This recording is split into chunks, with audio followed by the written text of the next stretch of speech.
And actually, that's been the biggest one of the ongoing concerns of Maitreya for some people is we don't have any grass, and we always just say, well, Monroe Park is just down the street, and there's a whole field of grass. Sure. Where you can play frisbee and we're whatever. Talking about a place called Maitreya, which is is it a block of full city block? It's almost a full city block. Yeah, almost. It's 4 or 5 tax lots. I think it's 5 tax lots. And it used to be 1, but then when the current owner bought it, they subdivided it into 5, and just never bothered to put up fences. And organically, a community scene developed there. That's so great, because fences do really block us off. Huh? Oh yeah. I met a guy from Africa, from a village in Africa once, and don't remember his name or anything. He was staying at a hostel in Portland, and he was saying in his village that when one of the people of the village put up a fence, it would isolate them from the tribe, from the village, because it sent a message. Yeah. And the message that it sent, his words are, I don't need you. Yeah, I don't need you. Yeah. That's really so enlightening. I can't wait until people start realizing that, to take down our fences. And we have such beautiful backyards. So many of us have front yards and backyards where we can grow food. And why do you think that it's important for us all, or those of us who are able to put in gardens and grow food, Eric? Well, you're hitting on my interpretation of waste. The green grass syndrome came from France a long time ago, I think. France, somewhere in Europe, where the royalty would have large fields of grass, and they were sending a message to the peasants saying, "Look how rich we are. We don't need to grow food." Ooh. Nowadays, that paradigm still exists, and most of us don't know where it came from. So all of those lots that are just green grass, not being used, something that's not being used is also considered waste. Yes. And so lots of backyards. People don't have time to be in their backyards because they're so busy maintaining their lifestyle, paying the rent, which is already unsustainable. They can't even enjoy their neighborhood or their neighbors, all those things. So same with fences. Fences are a waste product because they're not serving us. We can take them down. We can use them for other things.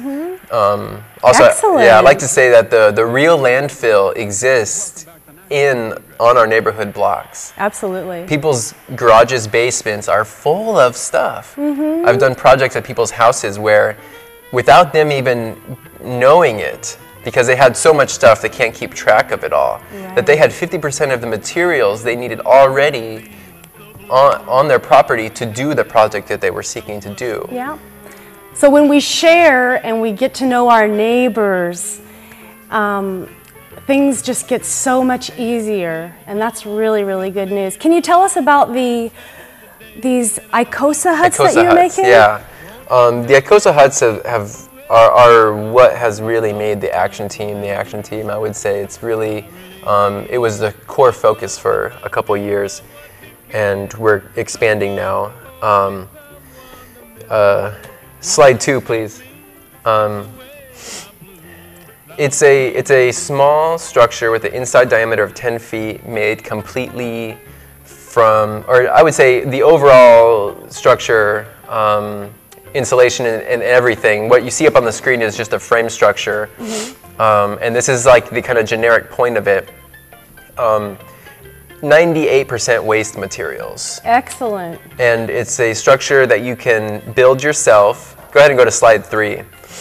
And you can use it for a variety of things. You can use it for a playhouse, which is the next slide, and Common Ground Garden on Van Buren Street they did a garden shed. This is a playhouse structure. This is one of our first projects, and later we repurposed this into a living hut, which is slide 4. And notice there's 2 now, and this is a living hut. The hut on our left was made at a workshop. So what we've been doing is having workshops where we show people how to make the huts. Most of these people with little or no building experience. Right. And we've had people say, you know, all different people come from young men to old men, older women. You know, it's just in a range of people. They bring their kids, and we have a hut raising party. You know, we kind of like to do it in the spirit of Amish. But it's a project that, if you haven't built something before, it can empower you. Yeah. Now, I've been in the Icosa huts, and they are so cozy, and they're so shaped that they make you feel like you're in a womb, and so it's such a beautiful little dwelling place, and it's made with recycled products that most people probably could find right in their own backyards or locally. Local materials. Very local. And I like the fact also that you don't have to have a building permit. You can make them small enough that you don't have to have a because in our economic times, there are people who have beautiful yards who can share their yards because families can live in there, you know what I'm saying, and sleep in there, and they're warm. And it does take some adjustment for a typical family to learn how to live in a smaller space, but that's part of the movement as well. Is that to live smaller lives and filling up less space, you actually, in a sense, inherit more space. Yeah. Because all of a sudden, the outside becomes your living room. Well, I've heard that the American homes are made with all this closet space and storage space on purpose, so that we consume more, because when it's like human nature to fill things up somehow. And so when you have all these closets and stuff, you feel like consuming, and I really like living smaller. You have to be much more conscious about what stuff you bring into your life. Yeah, only the important. And then what I'm finding is that living that way, I'm more organized and I don't have clutter, and I'm learning that the inside of our self and the outside kind of reflection type deal. So I really like the minimalist living. Yeah. Good. Our structures that we inhabit are reflections of how we hold the inside of ourselves. Oh yeah. Yeah. Temples. That's right. To go back to the shape of the structure, I love squares. I do like squares. Squares serve a purpose for our society. So to me, they're much more, it's easier to organize stuff in squares, which makes sense why in a consumer culture where you're meant to, or where the system is designed for you to buy more things, that there's squares. Because if they were domes, you know, you'd have a lot less stuff that you can actually buy and actually fit in there. The Icosa hut, which is influenced by the shape, the icosahedron, which is the fifth Platonic solid. It's a shape existing in nature. You can just Wikipedia it to really get the detailed information. But it's a shape that actually exists in nature. So when you step into it, I was just in ours last night. We don't have one in town. We have one out of town, and it's such a rejuvenating structure to be in. It feels good. And the quality of my interaction with Faye changes in an Icosa hut, in an Icosa hut. Our conversations seem to flow better, and it's odd, you know. It's kind of weird to me. It's not like normal right now. It's still, I'm like, wow, it shocks me every time. Like, the quality of my life changes based upon what shape I'm in. And it starts to make sense to me it makes sense though that we're nature, our outside is nature. To build a shape that reflects nature to live in makes a lot more sense for human health. Putting us in touch with, because the square isn't a natural shape. No, to my knowledge, there's no such thing as a square in nature. Right, and the coziness of the Icosa huts. It's just so wonderful. Yeah, we nicknamed them wombs. Wombs, our living wombs. Living wombs. Living wombs. Oh, yes. Living wombs. Yeah. So warm and nice. And how many have you built? How are you doing this? We don't build huts for people. We build them with people. Because it's knowledge that we want to pass on. Thank you. There was a time when, in all of our tribes, when everybody played a part in building the structure, and that's what we're moving towards. I have a slide here of Faye and Abram, my son and my wife, working on a hut. Slide 6. It's a slide of her insulating a hut down Lorraine Highway with Abram on her back. Love he you, looks Faye. really happy. Love you, Abram. And that's a waste wool product that was donated by St. Vincent de Paul, and they were getting waste wool from, I think, Ireland. And it was a wool blend, so it didn't have any of the lanolin, and now we've tapped a local source for waste wool instead. And then there's other things that we're moving towards. There's a new form of insulation out there that can be made from old agricultural waste. It's a company called Greensolate. And we'd like to see a factory get set up here. What do they make it out of?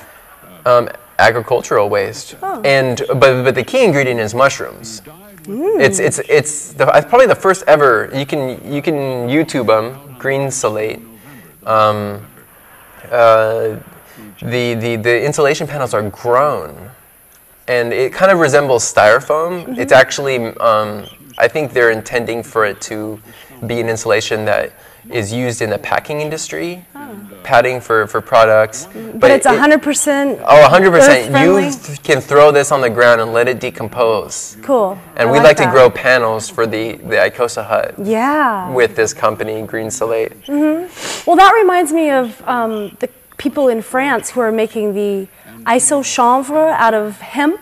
They're making buildings. They mix it with lime, evidently, hemp and lime. And the walls get better and better with age. They're very well insulated. They're less heavy, so if they fall, they don't hurt people as much. There's so many great things about it. And it's 100% earth-friendly, which is where we are heading.